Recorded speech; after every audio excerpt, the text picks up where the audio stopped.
Parece un matadero. Quien pronuncia estas palabras es el fiscal conmocionado ante la escena que se presenta ante sus ojos. Estamos en Novi Ligure, provincia de Alessandria, Italia. Es el 21 de febrero de 2001. Las víctimas de esta masacre son Susanna Cassini, de 41 años, y su hijo Gianluca, de tan solo 11. Pero lo que hará de este caso un crimen imborrable para toda Italia no es solo la violencia, sino la identidad de los asesinos. Dos adolescentes, la hija de Susanna, Erika De Nardo, de 16 años, y su novio Mauro Favaro, conocido como Omar, de 17. El nombre del crimen te cuenta la historia del delito de Novi Ligure. Fueron unos albaneses, entraron en casa para robar. Esto es lo que dice Erika, quien sale a la calle en busca de ayuda mientras en la casa yacen los cuerpos de su madre y hermano. La verdad es otra, y Erika la conoce bien. Alrededor de las 19:30, Susanna Cassini y Gianluca regresan a casa. Erika está allí en la cocina, pero no está sola. Con ella está Omar, el chico está escondido en el baño. En la cocina estalla una discusión entre Erika y su madre. El problema es siempre el mismo: el bajo rendimiento escolar. No solo eso, Susanna teme que su hija frecuente malas compañías. No es este reproche lo que desata la furia homicida de Erika. Ella ya había decidido exterminar a su familia. Todo está premeditado, incluso el asesinato de su padre, Francesco De Nardo, quien solo por una serie de circunstancias logra escapar de la muerte. Erika agarra un cuchillo, apuñala a su madre. Para Omar es la señal de que la masacre ha comenzado. El chico se reúne con Erika en la cocina y juntos inmovilizan a la madre. Uno de los dos asesinos le tapa la boca con la mano para que no grite. Ambos la atacan con los cuchillos. Susanna logra zafarse y en un intento de escapar choca contra la mesa rompiéndola. Erika y Omar se ensañan con ella, hundiendo las hojas de los cuchillos 40 veces en el cuerpo de la mujer, que tiene una sola preocupación. Le grita a su hija: te perdono, pero no le hagas daño a tu hermano. Probablemente Gianluca no debería haber estado en la casa a esa hora, pero había regresado antes con su madre después de los entrenamientos de básquet. El niño se encontraba en la planta de arriba. Estaba preparando la bañera para darse un baño. Escuchando el alboroto, escucha el alboroto y baja para ver qué está pasando. El pequeño ve a Erika y a Omar matando a su madre. Erika también lo apuñala a él, pero no es en la planta baja donde lo mata, aunque allí es donde los peritos de las científicas encuentran gotas de sangre en el cable del teléfono de la cocina y a lo largo de las escaleras que llevan al baño de arriba. Erika intenta calmar a su hermano, lo convence para que se deje acompañar al baño para curarlo y limpiarlo.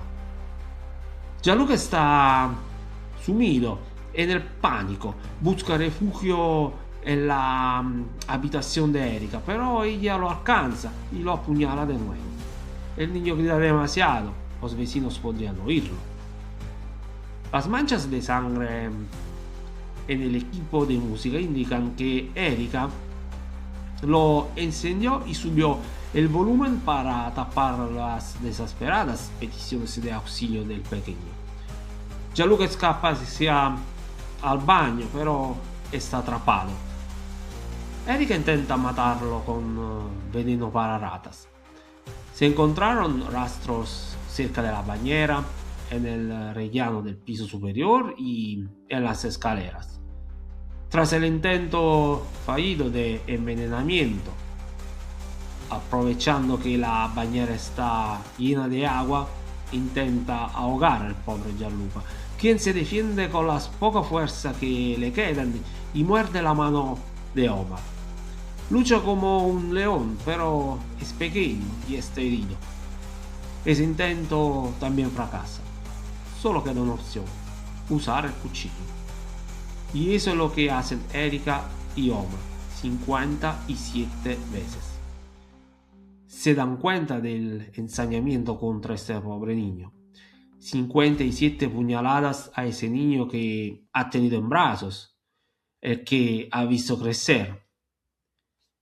Y si están pensando que la culpa es de la droga o de la locura, se equivocan, porque Erika y Omar no estaban bajo el efecto de estupefacientes y fueron declarados imputables, capaces de entender y querer. Mataron porque quisieron hacerlo. Los dos novios bajan a la planta baja, aunque era el padre por matar, Francesco De Nardo. Pero Omar dice que está cansado, que quiere volver a casa. Los dos discuten y él le dice a Erika que mate ella sola a su papá. Intenta limpiar los rastros de sangre sin éxito. Omar se marcha de la casa a las 20:50. Un testigo lo ve alejarse. El testigo nota que los pantalones del chico están manchados de sangre y al día siguiente se lo contará a los carabinieri. A las 21, Erika sale de la casa con la ropa ensangrada y deambula por la calle pidiendo ayuda. Los vecinos llaman a los carabinieri. Erika cuenta que dos criminales albaneses han entrado en casa para robar y han matado a su madre y a su hermano.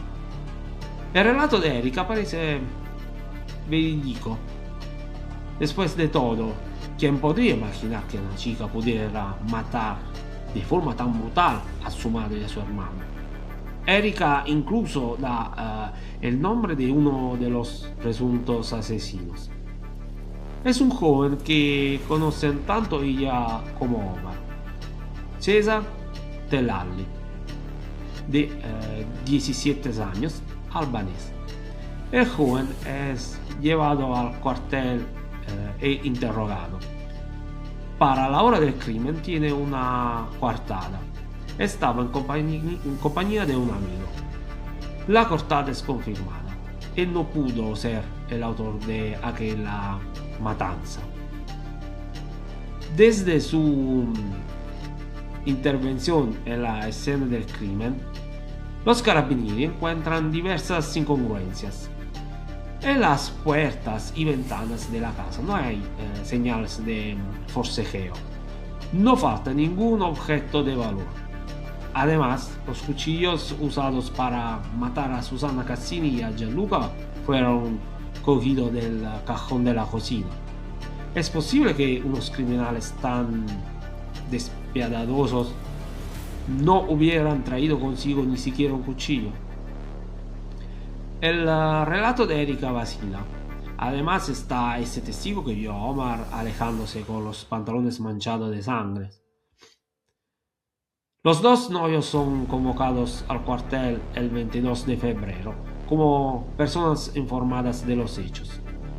Los carabinieri lo instalan en una sala donde hay cámaras y micrófonos. Los militares observan y escuchan a los dos. Los escuchan mientras los jóvenes se ponen de acuerdo sobre el retrato robot, el identikit, que deben entregar, mientras planean escapar en caso de que sospechan de ellos. En un momento dado, Erika imita el gesto de la puñalada y su novio le dice que es un asesino, advirtiéndole que se enfrenta a una condena pesada si se hubiera divertido matando a su madre y a su hermano.